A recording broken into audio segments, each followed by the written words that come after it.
Gloire à Dieu. Gloire à Dieu.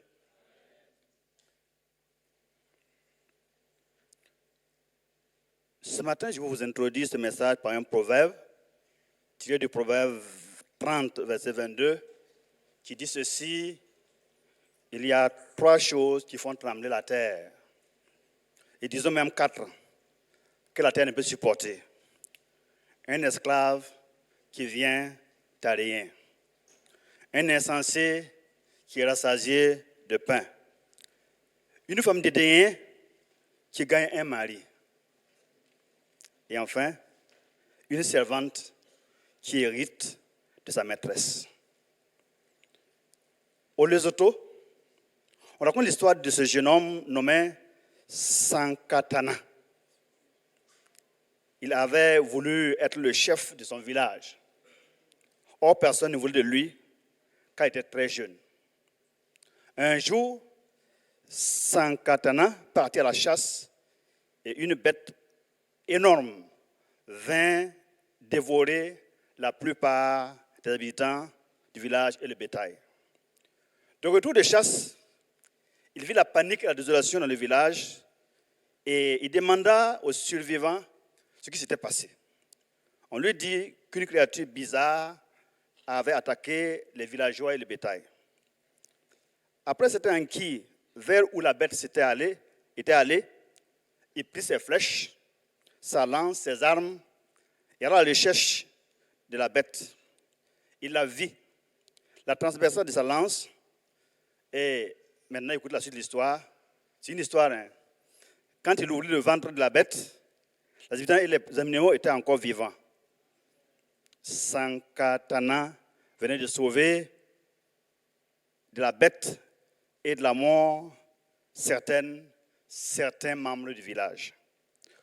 Profondément ému et reconnaissant d'avoir été sauvé de la bête par Sankatana, ils le proclamèrent roi. Cette histoire ressemble aussi à l'histoire de Jephthé dans la Bible, le fils d'une prostituée, mais qui était puissant, mais ne voulait pas de lui. Et quand il a vaincu les Madianites, alors on l'a proclamé roi. Notre texte de base se trouve dans Jean, chapitre 15, versets 1 à 8. Jean, chapitre 15, versets 1 à 8.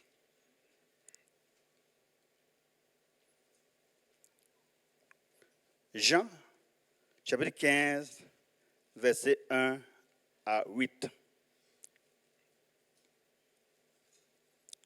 Il est dit, Jésus qui parle, « Je suis le vrai cep, et mon Père est le vigneron. Tout sarment qui est en moi et qui ne porte pas de fruits, il le retranche. Et tout sarment qui porte du fruit, il l'émonne, afin qu'il porte encore plus de fruits. Déjà, vous êtes purs à cause de la parole que je vous ai annoncée. Demeurez en moi, je demeurerai en vous. Comme le serment ne peut de lui-même porter de fruits, s'il ne demeure attaché au cep, ainsi vous ne le pouvez non plus si vous demeurez en moi. Sur le vrai cep, vous êtes les sarments. Celui qui demeure en moi et en qui je demeure porte beaucoup de fruits, car sans moi, vous ne pouvez rien faire. Si quelqu'un ne demeure pas en moi, il est jeté dehors comme le sarment et il sèche. Puis on ramasse les sarments, on les jette au feu et ils brûlent. Si vous demeurez en moi et que mes paroles demeurent en vous, demandez ce que vous voudrez et cela vous sera accordé. Si vous portez beaucoup de fruits, c'est ainsi que mon Père sera glorifié et que vous serez mes disciples. Amen. Amen. Dans certaines versions de ce passage, il ressort que Dieu est le fermier. D'autres versions disent le vigneron. Jésus est le tronc de l'arbre ou le cep de la vigne. Les disciples sont les branches ou les sarments. C'est la même image qui est retraduite ainsi. Et Pour comprendre cette connexion, ce lien logique nous permettra de saisir la suite quand il dit « Sans moi, vous ne pouvez rien faire ». C'est dit de mon message ce matin, « Sans moi, vous ne pouvez rien faire ». Dites à votre voisin, « Sans moi, vous ne pouvez rien faire ».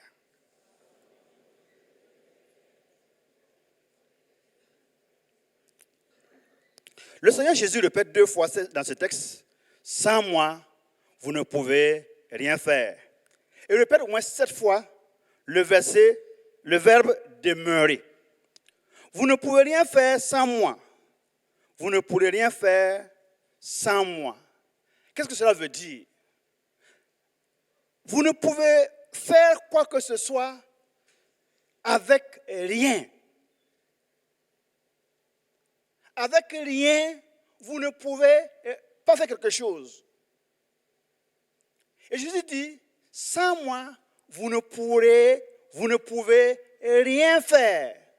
Et nous comprenons que sans lui, quelque chose que nous avons, nous ne pouvons même pas faire quelque chose. Mais nous connaissons celui qui a dit, sans moi, vous ne pouvez rien faire. Mais si nous demeurons en lui, s'il demeure en nous, nous produirons du fruit et ce que nous lui demandons nous sera accordé. Alors, c'est une semaine de formation des disciples leaders tirée de Galates 5, 25. Si nous vivons par l'Esprit, marchons aussi par l'Esprit. Je voudrais vous éveiller à vivre par l'Esprit et marcher selon l'Esprit en entrant dans une alliance avec Dieu.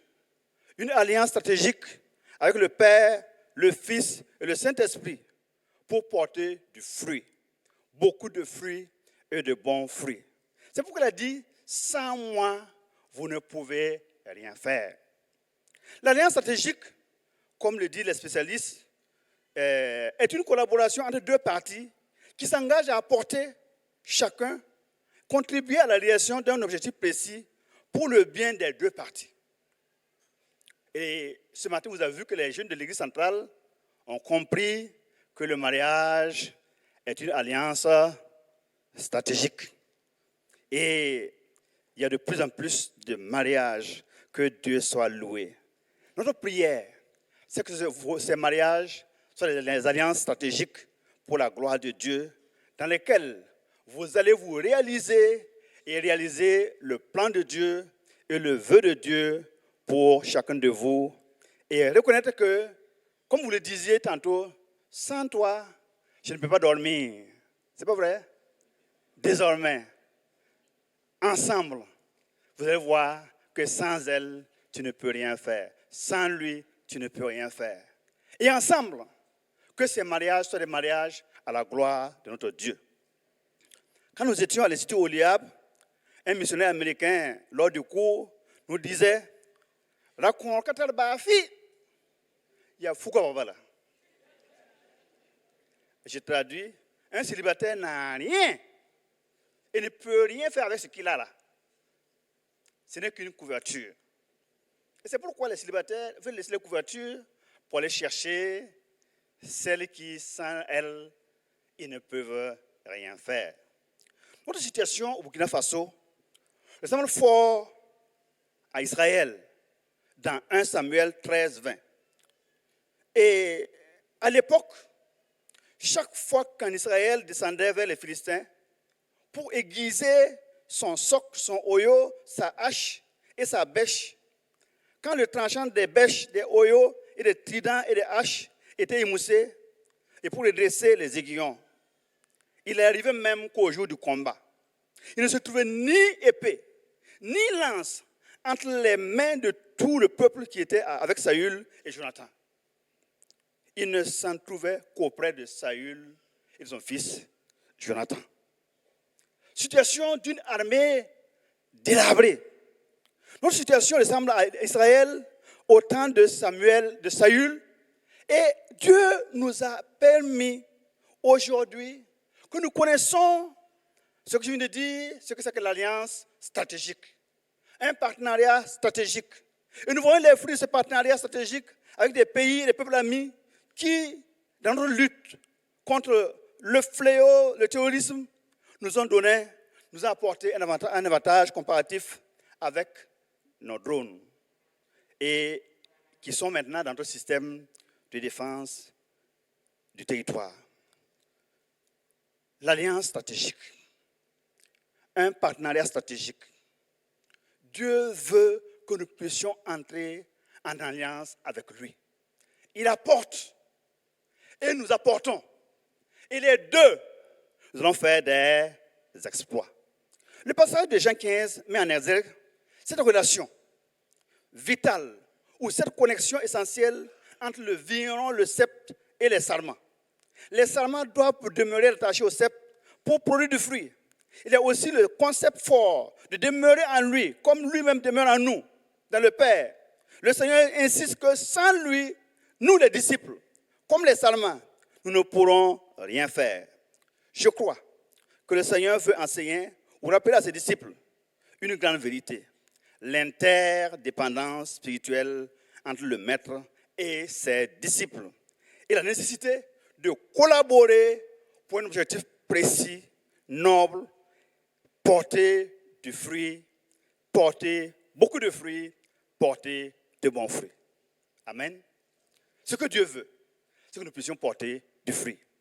Mais sans lui, nous ne pouvons rien faire. Demeurer en lui va garantir la survie de toute la plante de la vigne et assurer la production. Et accroître la production et augmenter la productivité, améliorer le rendement et la qualité des fruits. Ne pas demeurer en lui expose les sarments au défi de ne pas produire du fruit, au risque même d'être retranché et jeté hors. Et il sèche et on le met au feu. La reproduction est un principe fondateur du Créateur que nous le trouvons dans Genèse 1. Quand Dieu créa les cieux et la terre et toutes les créatures vivantes, la flore, la faune, les vertébrés, les invertébrés, il a voulu qu'elles vivent, se reproduisent selon leur espèce et foisonnent, remplissent la terre et ainsi pérenniser la biodiversité, vivant en symbiose les uns et les unes avec les autres. La reproduction est le processus biologique par lequel les êtres vivants se multiplient en donnant naissance à des bébés individus de même espèce. C'est une des stratégies de Dieu qu'il a mise en place pour assurer la survie des espèces et la perpétuation de la vie sur la terre. C'est vrai qu'il y a des espèces qui ont déjà disparu. Des espèces en voie de disparition, mais nous devons lutter pour préserver. Il y en a qu'il faut protéger et garantir leur pérennité. Dans ce passage de Jean 15, 1 à 8, il est bien clair que le Seigneur Jésus use d'illustrations, de métaphores, de figures, pour nous dire en français facile, Dieu le Père, le vigneron, veut que le sceptre et les sarments, c'est-à-dire le Seigneur Jésus et ses disciples, portent du fruit. Et beaucoup de fruits et de bons fruits ici et partout ailleurs. L'interdépendance vigneron sceptre sarment, c'est pour atteindre un objectif précis, la production du fruit. Porter du fruit et accroître cette production de la vigne et la reproduction de l'espèce. Si ce n'est ainsi, sommes-nous de bons sarments? Sommes-nous de bons disciples? Et l'apôtre Paul, dans 1 Timothée 2, 5 à 6, va corroborer cette vision en révélant la place centrale du Christ dans notre salut. Et il dit, car il y a un seul Dieu et aussi un seul médiateur entre Dieu et les hommes. Jésus-Christ, homme, qui s'est donné lui-même en rançon pour tous. La volonté de Dieu, c'est que tous les hommes soient sauvés et parviennent à la connaissance de la vérité. Il n'y a qu'un seul rédempteur, un seul médiateur entre Dieu et les hommes, un seul nom donné aux hommes dans le ciel et sur la terre par lequel nous devons être sauvés, selon Actes 4, 12. Quand le Seigneur Jésus a appelé les 12, les 4 premiers étaient des pécheurs, André et Simon, Pierre, Jacques et Jean. Et il leur dit, venez et suivez-moi, je vous ferai devenir des pécheurs d'hommes. C'était pour les former et faire d'eux des pécheurs d'hommes. Certains, je dirais, ont compris vite et ont invité leurs frères. Certains ont invité leurs amis. Certains ont invité leurs collègues à suivre Jésus. André a invité son frère Simon-Pierre, Jacques son frère Jean, Nathanaël, Philippe son ami Nathanaël. Mais remarquez bien que Judas n'a pas pu inviter aucun, pas même un faux type comme lui, pas même un escroc de la place, pas même un voleur comme lui, à se joindre aux disciples de Jésus pour être sauvés. Et ce matin, je voudrais vous dire une chose. Est-ce que nous ne ressemblons pas parfois, notre attitude, de ne pas inviter les autres alors que nous sommes sauvés? Réfléchissons bien. Judas n'a invité personne. As-tu déjà prié pour demander au Seigneur Jésus de t'aider à inviter, à témoigner à quelqu'un de ta famille, un collègue de service, un porte du quartier, un buveur de thé dans ton grain, à venir être sauvé? À travers la grande commission de Matthieu 28, 18 à 20, nous comprenons donc que ce qu'il a commencé avec les 12 s'étend désormais à toutes les nations. Dieu veut des fruits dans toutes les nations de la terre. Aucune nation, aucune tribu, aucun groupe ethnique ne doit être laissé pour compte. Et dit dans Matthieu 28, 18, tout pouvoir m'a été donné dans le ciel et sur la terre. Allez, faites de toutes les nations des disciples, les baptisez au nom du Père, du Fils et du Saint-Esprit, et enseignez-leur à observer tout ce que je vous ai prescrit. Et voici, je suis avec vous tous les jours jusqu'à la fin du monde. Et dans Acte 1, 8, il ajoute, mais vous recevrez une puissance, le Saint-Esprit, venant sur vous, vous serez mes témoins à Jérusalem, dans toute la Judée, dans la Samarie et jusqu'aux extrémités de la terre. Chers frères et chères sœurs, bien-aimés du Seigneur, la mission et les défis lancés par le Seigneur Jésus sont devant nous. La vie est devant nous. Le champ du Seigneur doit s'étendre de Jérusalem, couvrir toute la Judée, en Samarie jusqu'aux extrémités de la terre. Les disciples de Jésus sont appelés à être des pêcheurs d'hommes, des témoins de Christ et des faiseurs de disciples dans toutes les nations et même faire de toutes les nations des disciples. C'est ainsi que l'on porte du fruit, de bons fruits. C'est ainsi que l'on est disciple du Seigneur Jésus-Christ. Le Seigneur a dit dans Jean 4, 35, voici je vous le dis, levez les yeux, regardez les champs qui déjà blanchissent. La moisson est grande, mais il y a peu d'ouvriers. Matthieu 9, 38 et 39. Priez donc le maître de la moisson d'envoyer des ouvriers dans sa moisson.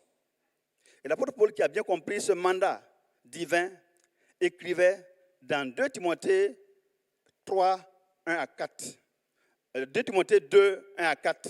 J'exhorte donc avant toute chose à faire des prières, des supplications, des requêtes, des actions de grâce pour tous les hommes, pour les rois, pour tous ceux qui sont élevés en dignité, pour que nous menions une vie tranquille et heureuse, en toute piété et honnêteté. Cela est bon et agréable devant le Seigneur, qui veut que tous les hommes soient sauvés et parviennent à la connaissance de la vérité. Chers frères et chères sœurs, l'envergure et les défis de la mission, les difficultés inhérentes ne doivent pas nous rendre inactifs ou improductifs, même en ces temps de la fin. Le Seigneur Jésus passe près de toi aujourd'hui. C'est l'heure de se réveiller enfin du sommeil. Es-tu un figuier stérile? Le vigneron regarde sa vigne. Es-tu un sarment qui ne produit pas de fruits et qui sera coupé et jeté au feu? Ou bien un sarment qui a besoin d'être émondé, taillé pour produire plus de fruits? Rappelons que pour produire beaucoup de fruits, il nous dit, demeurez en moi et je demeurerai en vous. Tout comme le sarment ne peut de lui-même produire de fruits, s'il demeure attaché à la vigne, au cep, non plus, vous ne pouvez produire du fruit si vous ne demeurez en moi. C'est moi qui suis le cep et vous êtes les sarments. Celui qui demeure en moi, comme moi je demeure en lui, celui-là porte beaucoup de fruits. Sans moi, hors de moi, en effet, vous ne pouvez rien faire. Dis à ton voisin, sans Jésus, nous ne pouvons rien faire. Comment porter ce fruit-là? Nous ne portons pas de fruits pour nous-mêmes, par nous-mêmes. Mais c'est le Seigneur Jésus. Et c'est pour le Seigneur Jésus que nous portons les fruits. La raison pour laquelle nous ne portons pas de fruits, ou pas assez de fruits, c'est parce que, comme certains disciples, nous ne savons pas travailler en équipe collaborative, ou bien nous avons choisi de travailler seuls. Ou bien qu'il nous a dit, sans moi, vous ne pouvez rien faire. Un jour, au début de son ministère terrestre, Jésus dans Luc 5, 1 à 8, par le miracle de la pêche miraculeuse, enseigné à ses premiers disciples à être désormais des pêcheurs d'hommes. Et de peur qu'ils n'oublient cette bonne leçon, il leur rappelle dans Jean 15, « Demeurez en moi et je demeurerai en vous. Sans moi, vous ne pouvez rien faire. » Mais regardez bien ce qu'il va faire. Après la résurrection du Seigneur Jésus, plusieurs disciples déprimés, découragés, comme Simon-Pierre, Thomas, Nathanaël, les fils de Zébédée, et deux autres disciples, pour lire ça dans Jean 21, décidaient de retourner à leur ancien business, pêcheurs de poissons, alors qu'ils avaient été appelés à devenir des pêcheurs d'hommes. Et cette nuit-là, ils vont vivre une expérience inoubliable. Ils ont pêché toute la nuit sans prendre un seul poisson. Pêcheurs professionnels qu'ils étaient. Ils retournaient bredouille vers le rivage, ventre vide, barque vide, tête vide. Le Seigneur Jésus, ressuscité, était au rendez-vous ce matin-là sur la berge pour le rencontrer. Mais les disciples ne savaient pas que c'était lui. Jésus leur dit, « Mes enfants, avez-vous quelque chose à manger ?»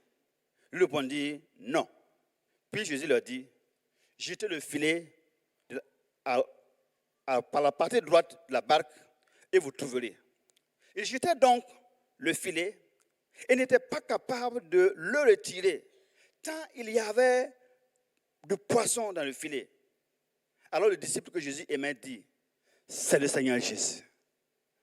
C'est le Seigneur Jésus. » Quand Pierre a entendu cela, il sauta dans l'eau pour rejoindre le Seigneur Jésus, et puis il revint, remonta dans la barque et tira à la terre le filet plein de poissons, en tout 153 gros poissons. Et par là, il veut leur rappeler la bonne leçon, le bon enseignement. Sans moi,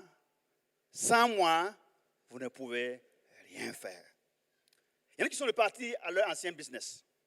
Mais Jésus leur rappelle que sans moi, vous ne pouvez rien faire.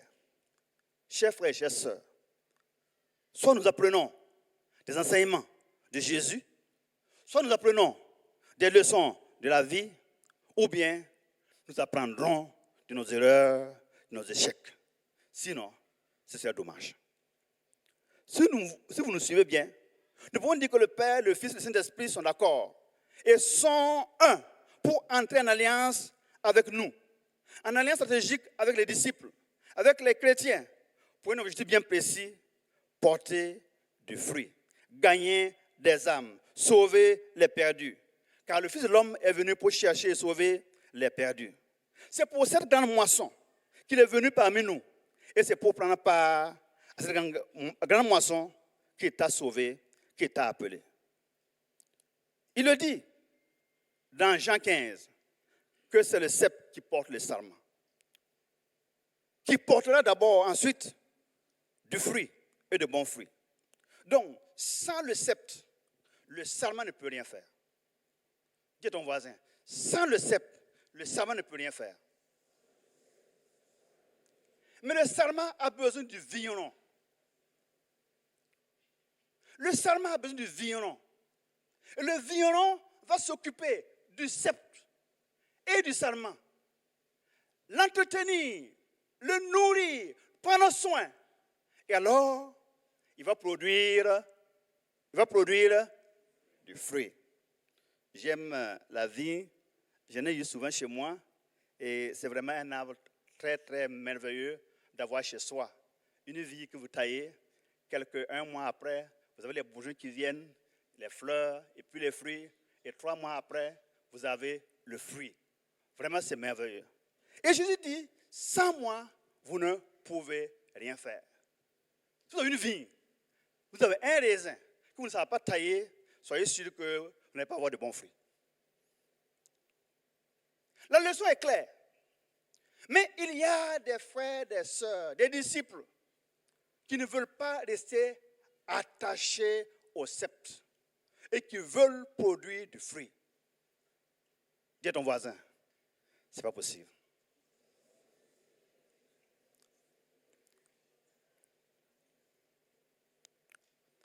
La mission est tellement grande dans son envergure qu'on l'a appelée la grande commission.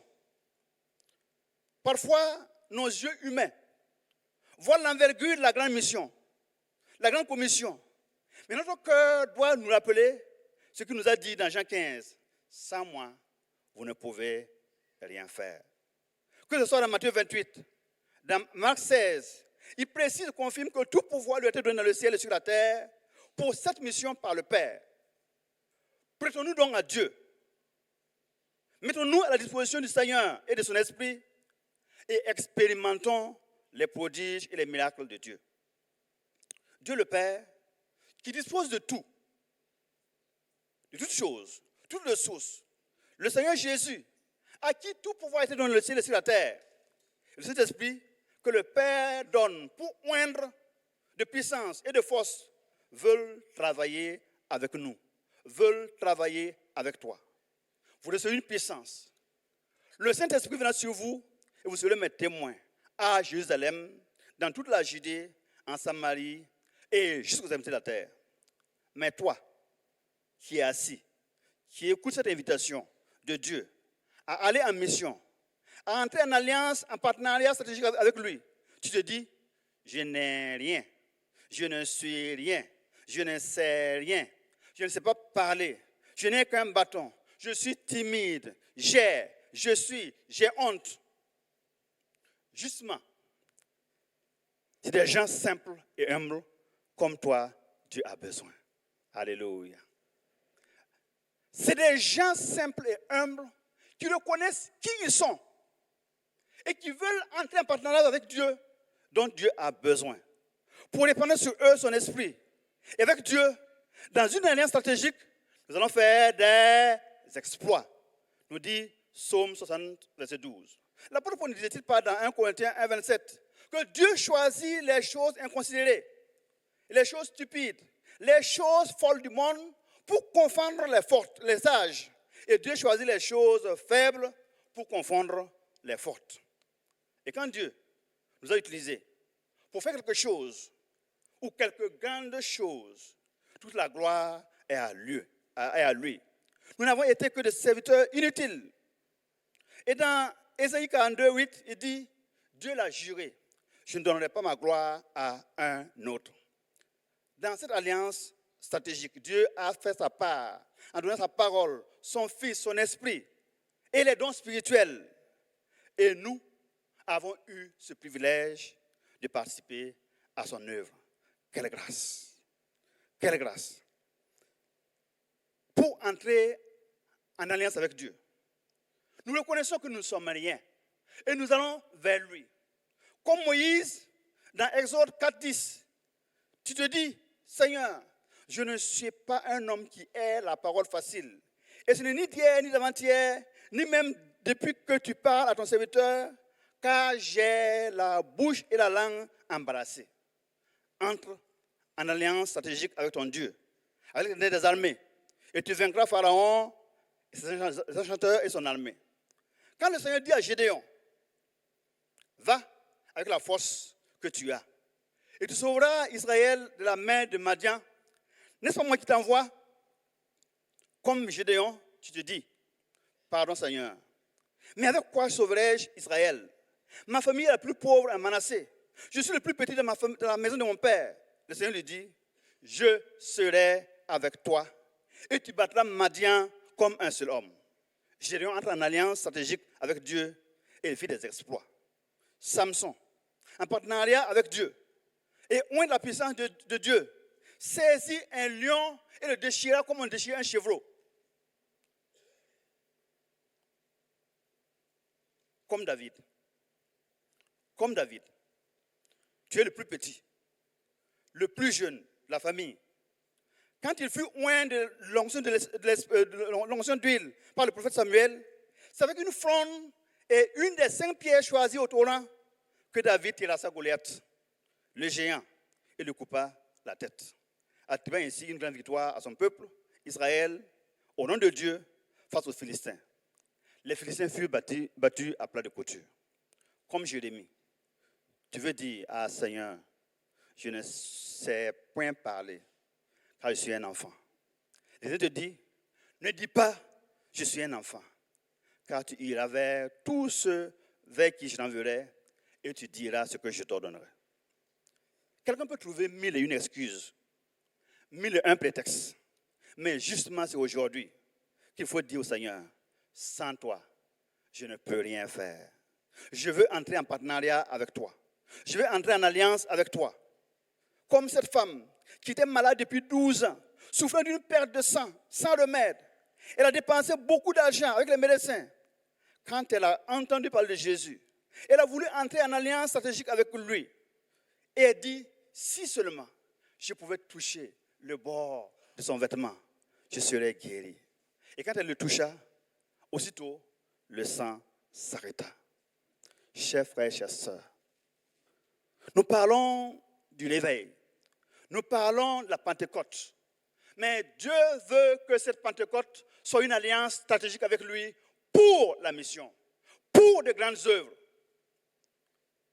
Ce matin, nous voulons que le Seigneur nous aide, chacun de nous. Et nous allons dire, Seigneur, je le connais, je confesse que sans toi, je ne peux rien faire, je ne peux rien faire. Donne-moi ton Esprit Saint pour être un témoin tous les jours et faire des disciples autour de moi et en tout lieu. Ainsi, je porterai du fruit. Je porterai de bons fruits dans la vie du Seigneur, dans le champ du Seigneur. Seigneur, je veux entrer en alliance avec toi, recevoir ta puissance, le pouvoir et les ressources pour être co-ouvrier avec toi, collaborer avec toi pour une moisson abondante, pour le salut des jeunes, pour le salut des enfants, pour le salut des hommes de ma génération. Ce matin, nous allons baisser nos têtes et parler au Seigneur. Lui demander, Seigneur, nous voulons entrer en partenariat avec toi. Nous voulons entrer en alliance avec toi. Et avec toi, faire des exploits. Et nous reconnaissons que sans toi, nous ne pouvons rien faire. Ensemble, élevons nos voix et prions ensemble. Alléluia. Alléluia. Alléluia. Alléluia. Alléluia. Alléluia. Notre Père, notre Dieu, nous te remercions ce matin parce que ta parole est la vérité. Je reconnais que sans toi, je ne peux rien faire. Mon frère, ma soeur reconnaissent que sans toi, nous ne pouvons rien faire. Or, nous voulons t'obéir. Nous voulons faire ta volonté. Nous voulons aller. Nous voulons, notre Dieu Seigneur, gagner des âmes pour toi. Nous venons, Seigneur, vers toi ce matin, tels que nous sommes. En te demandant, s'il te plaît, au nom de Jésus, remplis-nous de toi. Remplis-nous de toi. Remplis-nous de toi. Touche-nous, notre Dieu Seigneur, dans nos faiblesses. Touche-nous, notre Dieu Seigneur, notre Dieu, dans notre besoin de pouvoir nous lever. Tu vois chacun de nous. Tu vois chacun de nous qui a la volonté de pouvoir aller encore, oui Seigneur, encore plus loin, en eau profonde avec toi. Nous te prions, Seigneur, ce matin, au nom de Jésus, au nom de Jésus, au nom de Jésus. Touche ton Église, touche les frères et les sœurs, touche tes serviteurs et donne-nous, notre Dieu Seigneur, de marcher avec toi, de marcher avec toi, de vivre pour toi et de vivre selon l'Esprit. Notre Dieu, ce matin, nous prions, notre Dieu Seigneur, pour ceux qui sont là et qui voudraient entrer dans ce partenariat avec Dieu, dans cette alliance avec Dieu, que notre Dieu Seigneur, par ta grâce, cette soif, elle soit assouvie. Cette faim, notre Dieu, elle soit assouvie. Que notre Dieu, Seigneur, tu répondes du haut des cieux et que mon frère et ma soeur voient le secours de Dieu. Voient le secours de Dieu. Au nom de Jésus. Au nom de Jésus. Père, merci. Merci, Seigneur. Au nom de Jésus-Christ. Amen. Amen. Garde nos têtes baissées. Est-ce qu'il y a quelqu'un ce matin qui, connaissant qui il est, connaissant qui elle est, sent le besoin que le Seigneur lui tienne par la main? Lève ta main, nous allons prier pour toi, pour que tu puisses avoir cette grâce. Cette alliance t'apporte la puissance de Dieu pour faire de grandes choses pour la gloire de son saint nom. S'il y a quelqu'un qui veut que nous prions pour lui ce matin, levez la main. Je vois une main qui est levée, 2 mains, 3 mains, quelques mains qui se lèvent. S'il vous plaît, tenez-vous là où vous êtes. Tenez-vous là où vous êtes. Tenez-vous là où vous êtes. Oui, il y a un frère qui venait. Oui, venez s'il vous plaît. Venez. Ce frère-là a un besoin particulier. Nous allons le recevoir ici. S'il y en a qui ont des besoins particuliers et qui savent que le Seigneur veut faire quelque chose dans leur vie, ou bien ils veulent entrer en partenariat avec Dieu, en alliance avec Dieu, c'est entre toi et ton Dieu, et tu as le courage de venir jusqu'ici, venez s'il vous plaît. Nous allons prier pour ces personnes ce matin, et que Dieu nous aide, que Dieu vous aide, que Dieu nous aide à recevoir la puissance de Dieu, à recevoir la grâce de Dieu, et que toute la gloire revienne à Dieu seul. Alléluia. Venez s'il vous plaît. Alléluia. Tel que je suis, sans rien en moi, sinon ton sang versé pour moi et ta voix qui m'appelle. Agneau de Dieu, je viens. Je viens.